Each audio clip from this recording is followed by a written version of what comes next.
Jugs are probably the most common climbing hold for beginners, and we'll talk about that along with the other most common climbing holds that you'll be seeing as a beginner climbing at the gym. So let's go ahead and get started.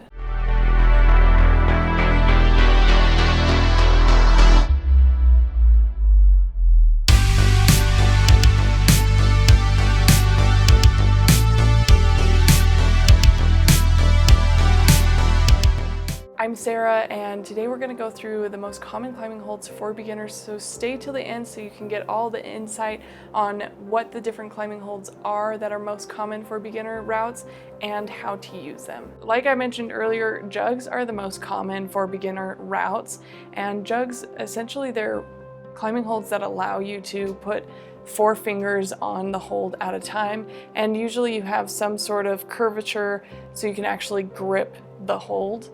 This particular one is a different shape than you'd usually see on jugs, but I wanted to show you that this is still a jug because you do fit those 4 fingers behind it.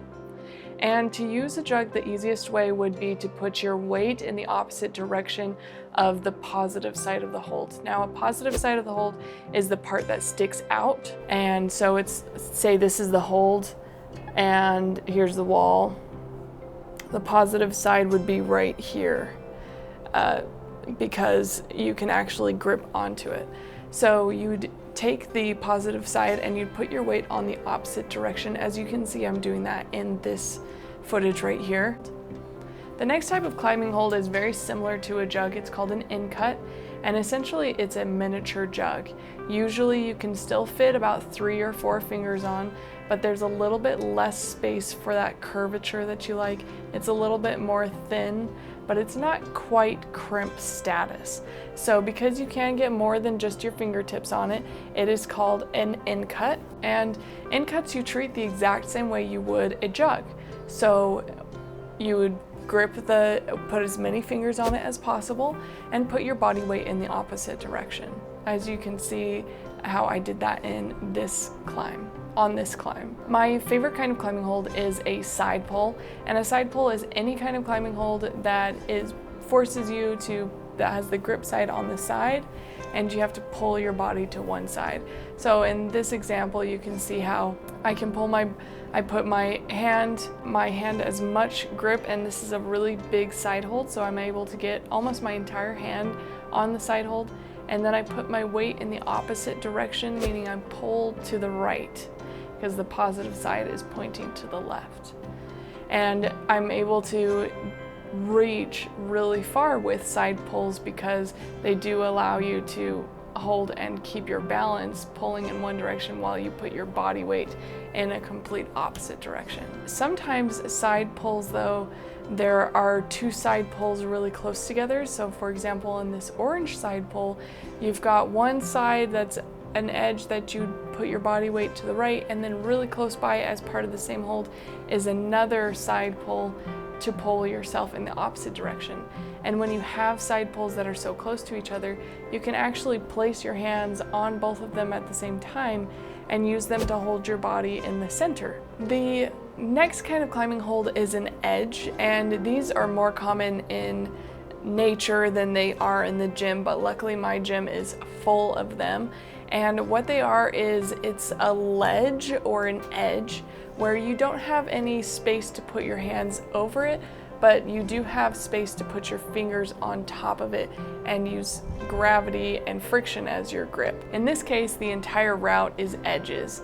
And as you can see, you could pinch one by putting your thumb underneath. It would actually be a better use of your energy to keep all 4 fingers on top so you don't have any strain in your wrist that would come from putting your thumb on bottom. For edges, it's ideal to put your weight below the edge.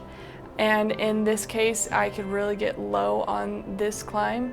And sometimes though, when it comes to edges and really any kind of hold, and it's not always best to put your weight below the hold when it comes to starting the route. Putting your weight beneath the edge will make it so that you don't fall off. If you put your body weight on par so that your weight is at the same level as the edge, you'll find yourself falling off a lot easier in comparison to when your body weight is below those edges. Underclings are a more difficult climbing hold, And that is because depending on where they're located can actually make it really hard for you to use. An undercling is when you place your hand underneath the climbing hold, so your palm is facing up while you're using it. The best way to use an undercling is to actually pull against it. So if you can imagine picking up a box and moving it over, to pick up the box, you're just going to place your hands underneath the box and then use your legs to lift yourself up. It's the same way with an undercling. You're going to place your hands underneath the hold and then you're going to use your feet and your legs to push up, which will hold it in place. That's where underclings become a little bit more challenging, is when underclings are a little bit higher above and you have to reach for it. What that does is it makes it so you're grabbing the hold like this, which can be really difficult in comparison to a hold that you grab like this. So in these cases, it's ideal if you can swing your weight up. And as you can see here, I actually was able to take advantage of an undercling. I had my hand in the right position so I could push up with my legs so that I could get my waist to the same height as the undercling, and it helped me stabilize my body while I reached for the next hold. So underclings can actually be really beneficial if you know how to leverage them correctly. The last type of climbing hold that I'm going to go over in this video is a crimp, and crimps are definitely the most difficult climbing hold for most climbers.